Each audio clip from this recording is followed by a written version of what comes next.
Hello again, everyone, and welcome back to Reddit Aliens. I'm John, and as always, thank you so much for being here. Good topic for you today, one of your favorites, let's do it. Solo hikers of Reddit. What's the scariest thing that's happened to you out on the trails?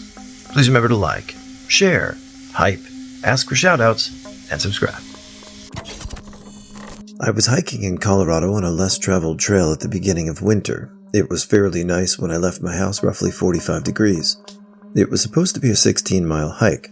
I'd climbed this mountain before, but I wanted to take a different route this time. The normal route is well marked and relatively well traveled. The route I was taking was not. My dog and I are a few miles in, and it starts to snow. Just some flurries, not too unusual for Colorado.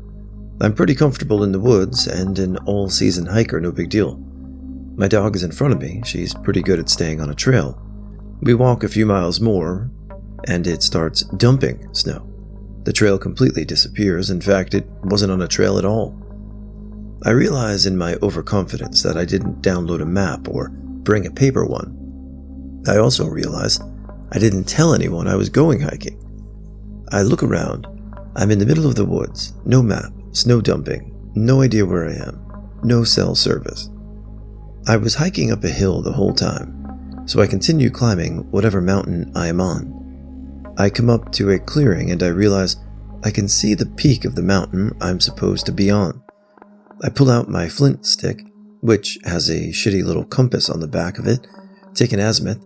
I didn't want to use my phone in the off chance I needed to conserve battery. I dead reckoned down the mountain toward the peak of the mountain I wanted to be on. I hiked for 3 miles through the snow until I finally hit a trail. The trail looks like it is generally going in the direction I want to travel, so I stay on it. I end up hitting a marker I recognize. I continue my hike and summit my mountain. At the top, I texted my friends, shared my location, and downloaded the map. Ended up being 22 miles, but still made it to dinner on time. Lesson learned. Don't be an idiot. So I was through hiking in Vermont, and I wanted to push myself to the next shelter. The guide said it was 5 miles away, but in reality it seemed double that. Anyway, I found myself caught in the dark trying to follow the white paint marks of the rocks. The wind was howling, and I was starting to get scared. I missed the shelter since it had been so long. Eventually I made it to the shelter, only to find it was packed along with all the tent sites, so I had to go off the path to find a place to set up. I finally said F it, and set up my tent in some area that had enough space. I fell asleep, absolutely terrified the wind would knock a tree or large branch over. Here's the actual scary part. I woke up very early to what sounded like 2 people approaching my tent. I was off the path and away from the shelter. No one would have had a reason for being out there. They walked right up to the tent and stopped, not saying a single word. Then they split up, one going to each side. I had a little 3-inch blade which I pulled out.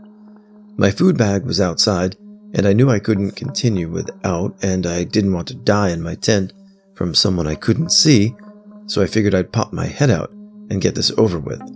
I quietly unzipped my tent and said, "Good morning." It wasn't people. It was 2 massive moose. Luckily they looked young, and instead of turning me into paste, they both took off in the opposite direction. I swear I could feel the ground thud as they ran.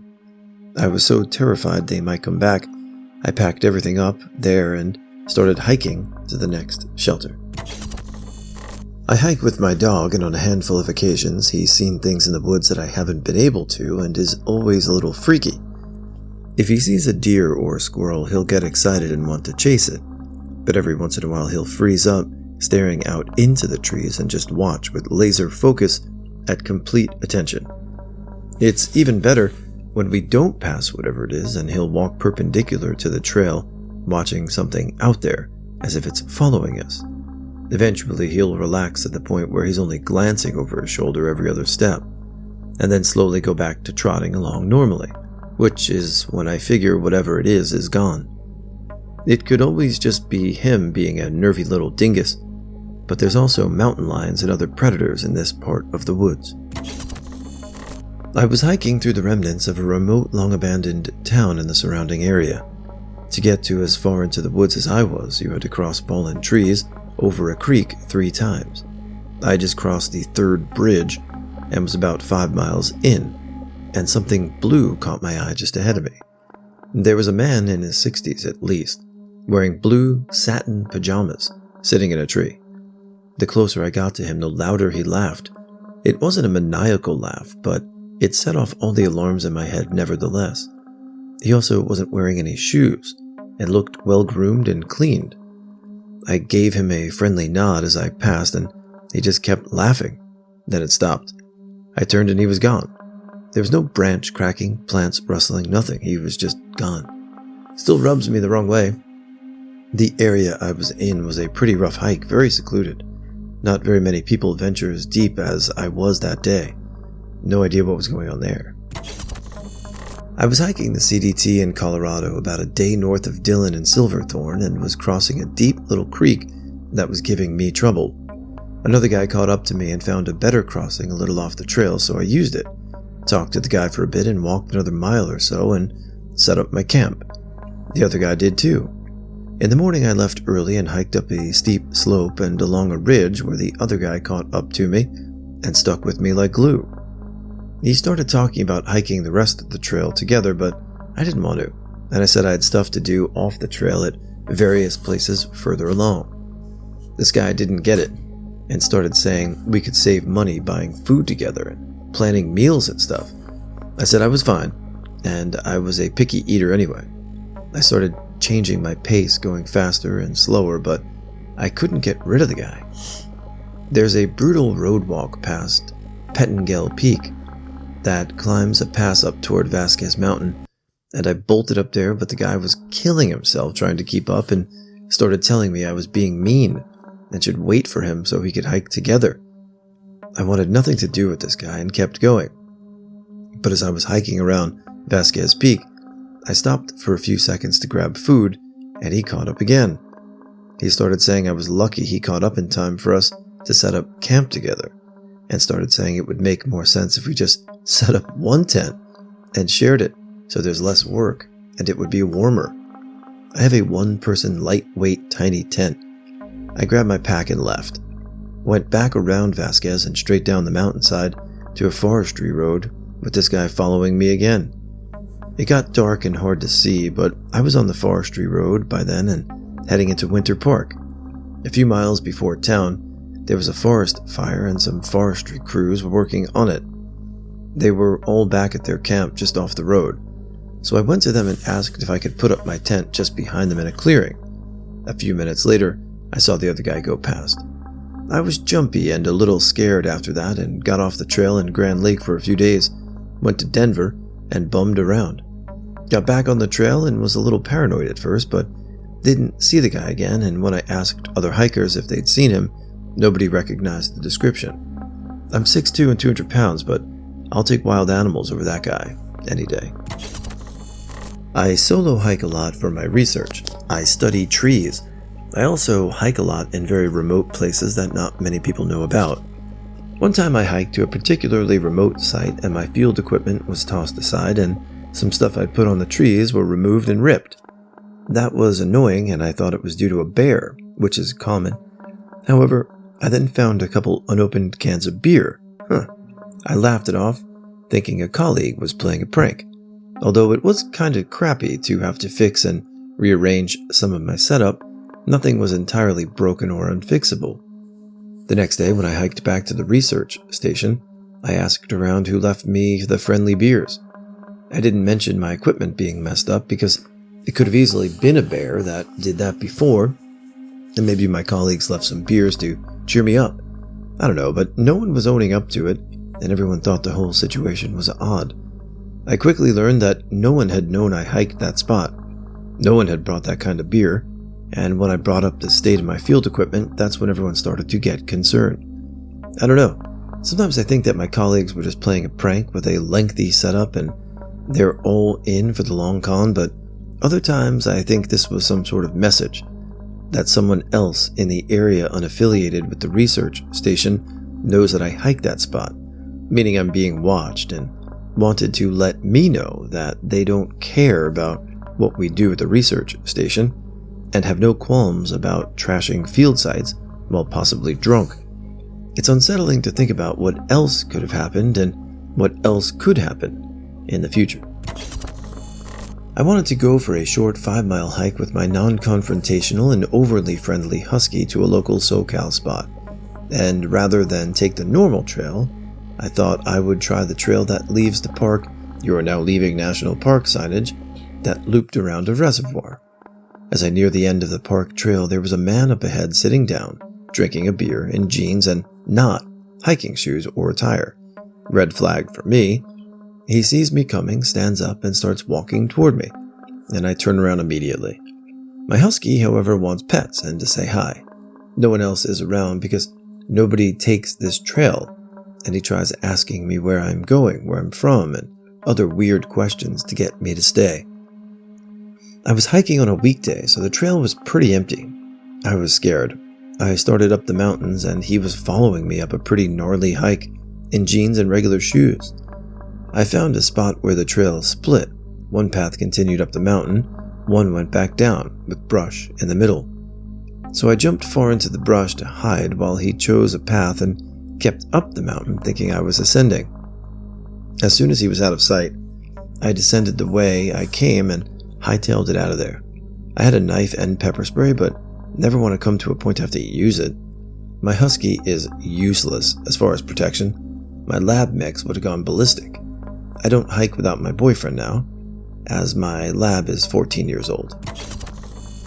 When I hunt alone, I often do what is called still hunting, but it's not actually staying still. It's simply stealthing through the forest, frequently stopping and carefully scanning everything around you for any movement. Then, very, very quietly and slowly moving another 25 to 30 yards and repeating the silent scan. It's very effective if one knows the terrain fairly well and one plays the wind in their favor. Anyway, I'd make my way deep into the old growth forest area of northern Minnesota, and I was quietly working my way into the field through a particularly thick, densely forested section of woods. I came to a thick cluster of trees where I could only see 10 to 15 feet in any direction, so I began to move slightly faster as my field of view was too small to effectively stealth into range of any game. When I finally emerged into a small clearing in the center of this tight cluster of trees, I stopped dead in my tracks as I was completely surrounded by bones. Momentarily, I was confused at what I'd stumbled upon, and then it hit me. I was standing in the center of a Wolfpack's feeding area. There must have been 8 to 10 different deer and many other smaller critters that had been cleaned to the bone and scattered all around. Needless to say, I didn't stick around to see what's for supper. The timber wolves in northern Minnesota can grow to 150 to 180 pounds. They're huge. All right, La Loca-Cola, I want to again wish a happy belated birthday, the 37th birthday to Sebastian. And George Gaming Official 4487, I want to wish a very happy birthday to your mom, Viru. Many happy returns. Again, guys, have a great day, and feel free to ask for your own shout-out. I was out for a walk in a local park when I was in college. It was a quiet, peaceful little town several miles off campus with absolutely no crime, and so I felt incredibly safe on my own as a woman. I even had both earbuds in so I could listen to music while I walked. It was the middle of the day, and a handful of other people were out that day as well. I was walking alone and passed a man going the opposite way. His eyes met mine, then flickered toward behind me like something was there. Spooked, I held up my phone and saw a different man reflected in the glass, walking briskly toward me. He was already within a few feet of me and staring me down. I jerked my earbuds out and called my dad immediately. He asked if everything was all right, but I just started saying, "Hey, yeah, I'm at blank park. I can see your car. I'm almost there. See me waving? Yeah, hey." Then I slowed down and kept pretending to talk. The guy huffed and walked past me, not even looking back. My dad was freaked out when I told him what had happened. I mean, the man could have been a speedwalker and I was in the way, but everything about that moment felt off. I never went walking with both earbuds in again. I also never forgot how that first man saw something like that and left me alone. I don't know if folks will consider this scary, but this happened to me as a young kid. I grew up in a rural area of New Jersey, Hunterdon County, a little town called Reddington. My family had 14 acres, mostly forested, some Scotch and white pines and spruces we had planted, and then a lot of hardwoods. This included a lot of mulberry trees from when they tried to make a silk-producing area. Anyways, I lived there from a year before kindergarten until 8th grade. I grew up in a forest. I would go hiking with my dad all the time, and we crossed into other properties, and then by myself a lot. So I was very familiar with the territory. One time I was following the creek on our property downstream. It led to Hollandbrook, which eventually found its way to Raritan River. I had followed it a few times and always came to the same spring, but this time there was a different set of shale cutouts. It really freaked me out. I had traced this creek a number of times. This wasn't an offshoot. I had to cross a number of property lines as evidenced by the number of barbed wire fences I climbed through, and finally, when I got to the head of the creek, there was a place with about 8 different animal skulls. I knew some were deer, some were groundhogs. There was one really weird big one. I think at the time was some feral hog looking back. I was afraid to touch any of them. I remember instantly feeling watched. I got my back to a tree. I think I was about 9 at the time, maybe 10, and always took either a machete or hatchet with me when playing in the woods per my dad's instructions. I waited, listening and hearing nothing. None of the birds, the rattle of leaves from the small mammals moving, or even snakes. We had a lot of copperheads on our property. My dad sold cut firewood. I used to have to split logs, and they were always by wood piles. I finally gathered myself up and slowly worked my way home. I remember stopping at our barn, which was at the bottom of a little hillside or cliff from the house, and waiting in the loft, just seeing if anything in the woods was moving or following me. My horses, 1 quarter horse, 1 Arabian, and a Shetland for my sister, and goats all came into the barn, which was not typical in the daytime, but it could have been because I was in the barn, but I remember thinking it was weird. Finally, after about 30 minutes, I went up to the house, but I remember for a few days after that feeling being watched. Whenever I was down by the animals in the barn, I also never found that same clearing again, and I tried. I went on a solo backpacking trip into the wilderness area that had a big fire some time ago. Not many tall trees, just a lot of underbrush kind of vegetation. I kept on hiking thinking I'd make it to an area with some trees so I can hang my food. I don't do it right anyway, so not sure why that was my sole focus. I went in about 9 miles and decided I would set up camp without the trees. I set up my tent and get all situated and start wandering around and see bear poop all over the place. No bears in sight, but I could smell a distinct animal smell, similar to the zoo but not as strong. I start having a panic attack and decide to pack up and head back down the trail to another suitable camp spot, about halfway back to the trailhead. I get going back and realize I see bear poop very frequently along the trail.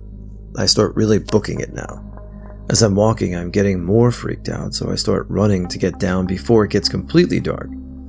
As it's getting dark, I start hearing something running along in the bushes down by the river. At this point, I decide there's no way I'm sleeping out there, so I keep on going and keep hearing and catching a glimpse of something in the bushes. I see it's just a deer, at least this time. I eventually make it back to the car and drive home. One long-ass day. Had a campfire going, and me and 3 other guys decided to leave this other guy and a girl who were going out by the campfire and explore the woods. Guy in front has a Goff Maglite, the kind the police over in the colonies use. Guy number 2 was filming in the night vision for shits and giggles.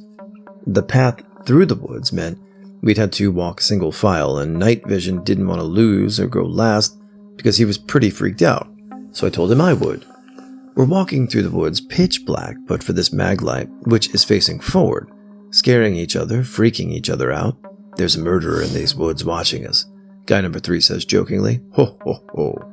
All of a sudden, we hear an almighty log somewhere off to our right being cracked. This wasn't no branch falling off no tree, no badger stepping on a twig.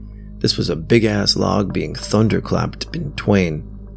We all paused and looked off into the wilderness. Maglite slowly brings the torch round. We see a shape somewhere off in the dark. Not a tree, not some small woodland creature, a big lumbering mass. This is west of England, mind? And we don't get nothing bigger than deer in our woodlands. Whatever the shape was, it was massive.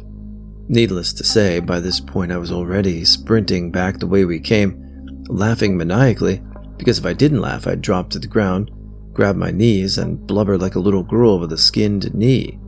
Night vision notices I'm going, and with a, "God damn it, he's off after me," the other two behind us screaming and hollering. We get back to the campfire and told the story, but they didn't believe us. We felt pretty safe out in the open. Our campfire was right in the middle of a huge open field, so we stayed put. I popped some ecstasy and had a great night after that. Never been able to explain the shape in the dark. Camping at the base of Tierras Park in Colorado near the lake that sits at its feet. About to fall asleep when I hear something walking outside of our tent. The sound of small twigs snapping underfoot. It's slow and careful sounding. I start to think and hope that it's just a deer or something wild. I'd much rather it be an animal than a human, because a human slowly walking around our tent in the middle of the night is probably up to no good. My ice axe was just outside the tent, so I thought I'd try to slowly unzip the tent and grab the axe. Then the thing started making noises. It stopped moving, was maybe 5 feet from our tent, and it starts breathing heavy and then scraping on something just outside the tent. Then it stopped, and maybe 20 seconds later it started making an odd sound. Whoop, whoop, whoop. Kind of like a person with a hoarse vocal cord trying to say, huh, but more forceful. The whoop didn't sound like an owl, it honestly sounded human. I quickly unzipped the tent and grabbed our ice axes and was ready to start swinging. I was too chicken to jump out of that tent, so I just laid in there clutching my axe. The thing finally walked away, and I was so tired from hiking in all day that I fell asleep shortly after. The next morning we got up and surveyed the area and found that the stump a few feet from our tent had been gnawed or scratched on pretty significantly. There weren't any large hoof prints around the camp. To this day I wish I had jumped out and shined my light area around to see what it was. Myself and a buddy went on a 7-hour hike through some designated state wilderness. The hike was beautiful, with lots of mountainous terrain, chaparral, and oak woodland. However, we reached this one area and instantly got creeped out. It was a stretch of trail that followed a dried creek for about a mile. The area was an open oak grove, with lots of waist-high weeds and brush, but relatively flat. It was very quiet, but not that you're being watched and in danger kind of quiet. The vibe felt more like we were trespassing. My buddy and I were trying to figure out why it felt that way. We were also a bit stoned, lol. But I found that if you're the just right level of high, you become a bit hypersensitive to your surroundings. So we're on alert and we're walking. As we come to a part where I can see the dry creek to my right, and I get a good view of the opposite bank. There on the opposite bank is a pile of bleached white deer bones. Then it suddenly clicks. We're in a mountain lion hunting ground. The terrain is perfect, low-hanging oak branches, relatively flat ground for chasing down prey, near to a source of water to draw deer and other animals, lots of concealment for a stalking predator, especially in the brush or up in the trees. Me and my friend stepped out of the pace, knives at the ready, and got out of there as fast as possible without running. Fortunately, we didn't see a mountain lion, and once we cleared the grove, the creepy feeling abated. But yeah, not a comfortable experience, especially when you're miles from help or civilization. Back in 2018, I was interning in Sacramento for the summer. I'd climbed Half Dome in Yosemite when I was 18, and I wanted to prove to myself that I could still do it. So I started hiking around the area and applying to the lottery they held every week for permits to climb. This was wildlife season, and when I finally got a permit, it wasn't so surprising that most people weren't applying. The night before I planned out my route from the valley to the top, I read up on advice.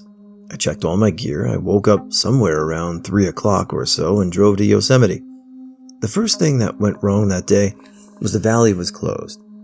I was clued in that something was up when no one was at the front gate. It was open though, so I drive in and The first fork in the road, I'm supposed to go right to the valley, but it's blocked off. They'd evacuated the valley due to the fire. Going left was still an option, and being full of stupidity, I drove on through. I have no cell reception, so I can't figure out an alternate route or anything. But I eventually stop at a restaurant where someone shows me a map of Tenia Lake, where I can head out to Half Dome from the back end. Second problem, this new route adds about 10 miles to my original hike. On the way to the lake, I notice I've got a bit of reception, so I pull over and download the map squares for my new route and plot it out real quick. It's a bit smoky, but no sign of any fire anywhere nearby. I have a respirator, which I wore most of the hike. I left a note on my dashboard saying where I was going and when I expected to be back. I was the only car in the little parking lot at Tenia Lake. I went on my way. Forgot to start tracking myself at first, but no worries. No way I can miss my car since I'm totally getting back before it gets dark. There's two ways to get to Half Dome from Tenia. You can go left for the easy route or right to climb Cloud's Rest, called that for a reason, before you climb Half Dome. I'd already added 10 miles, I wasn't climbing any extra mountains. I passed 3 sensible enough to be leaving Yosemite going in. No park rangers. I'm as alone as I've ever been. Most of the time there's no one around for miles, so I make decent time to the base of Half Dome. The thing is, before you get to the cables, that last bit of climb, you're still climbing a steep-ass mountain, and there's a bunch of switchbacks, and I've already hiked a lot more than I planned to before getting to the mountain. I'm exhausted before I even get to the cables. There's an area where it leaves off right before you get to the cables, and it's less trail and more just straight granite. So I can see the cables and just walk to the least steep path I can see, which takes me pretty close to the edge, and the ground is very uneven and my feet at this point just slide right out from under me. My heart jumped out of my throat. I stopped myself from sliding right off the side of the dang mountain and realize I'm next to a cliff. There's no cell reception, there's hardly been any reception this whole time. I'm completely alone. No one's going to be stupid enough to visit anytime soon until wildfire nearby is gone. If something happens, I'm on my own. The whole time I knew I was being dumb, but this was the first time I was like, I could die out here. I'd come all the way through, and I wasn't quitting. The cables were right there. I backtracked a bit and took a steeper but less treacherous route and got to the cables. I fashioned a harness for myself out of some webbing and kept myself latched on. If you've never seen it, the side of Half Dome you climb up is incredibly steep. There are steel poles going up the side, with a cable running between them, and wooden slats running across every so often. Each time I got to a pole, I unlatch and relatch my carabiner. It's a good excuse to stop for a breather. Eventually I get to the top and I have the mountain to myself. The view's smoky, of course, but it's my view and no one else gets to see the valley like I saw it just then. Hey, I needed to justify every stupid thing I'd done that day, but also I wasn't done making bad decisions. Start climbing down. Climbing down is way worse because you're constantly stopping yourself and it's a huge impact on your knees. By the time I got to the base of the mountain, my knees were not doing well, and I wasn't looking forward to the roughly 10 miles back to my car. It was also a lot later than I was planning on. I knew I'd be hiking in the dark. My phone, which had been tracking my progress this whole time, started dying, and I put it in my backpack with a charger. I got on the trail to go back. I'd packed water from the original trip I planned, the one that was 10 miles fewer. That was the only water though. There were plenty of streams. I'd passed on the way in and out of a water filter. I get to the first stream on my way back and pump a bit of water. My sweet water's at my parents' place with a bunch of my old camping gear, so all I've got is basically a life straw with a small bag you fill up and then squeeze through the filter. Takes forever. And I decide I want to maximize my sunlight. I rationalize that there's those streams I passed on the way in. I filter maybe a liter of water, if that, and get back on the trail. Biggest mistake coming up right here. I start to realize I'm doing a lot more uphill than I did downhill going in. I look behind me and I seem to be a lot higher up in relation to Half Dome than I think I should be. I take out my phone from my backpack, which I had stopped checking. I'm on the alternate trail, the one that goes to Cloud's Rest. I'm a couple miles off my route. I spot where I pumped water was, in fact the fork in the road I missed.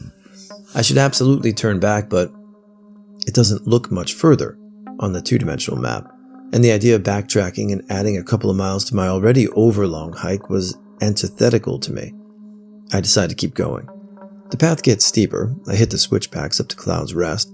I run out of water. I could easily hike down to the stream, but hey, sunk cost fallacy. I already put in the miles. I look at the map very carefully this time. I estimate how much further to the top. I look and find streams along my new route. I convince myself I can do it. I start stopping at each switchback because I can barely catch my breath. My mouth gets super dry. I pass an abandoned backpack on the trail, ripped up with its contents strewn about. I sort of freak out a bit. I keep going. I eventually get to a point where I have to keep telling myself that I won't get less dehydrated if I stop for a rest, and that if I stop, I die. Never mind, I had no idea if the stream on the map was dry or not. I kept going. I got to the top. The sun was setting through the smoke. It was absolutely gorgeous. Better than the view from the top of Half Dome. 10 out of 10 would recommend almost dying to see it. I kept going. It got dark and I hit the stream. It was tiny, but it was there. I absolutely filled my 5 liters of water capacity. Didn't care how long it took. My face was absolutely crusted with sweat. I took a couple of oral rehydration tablets. This was the point I knew I wasn't going to die. That I would make it down all right, assuming I didn't break my leg. The path down Cloud's Rest was not great, and it was dark, and my legs were jelly. I got my 4th wind. It had been a long day. I made it down, and I made it to the very beginning of where I had started marking my route. It took me a while, but I did find my car. It was just after midnight, so I could no longer call it a day hike. I made it to where I was staying for the summer a few hours later, stopped on the way, and chugged a couple of Gatorades. I could barely climb the stairs to my room, called out sick from work the next day. Wound up in physical therapy for some overstressed tendons. Went back the following year with friends.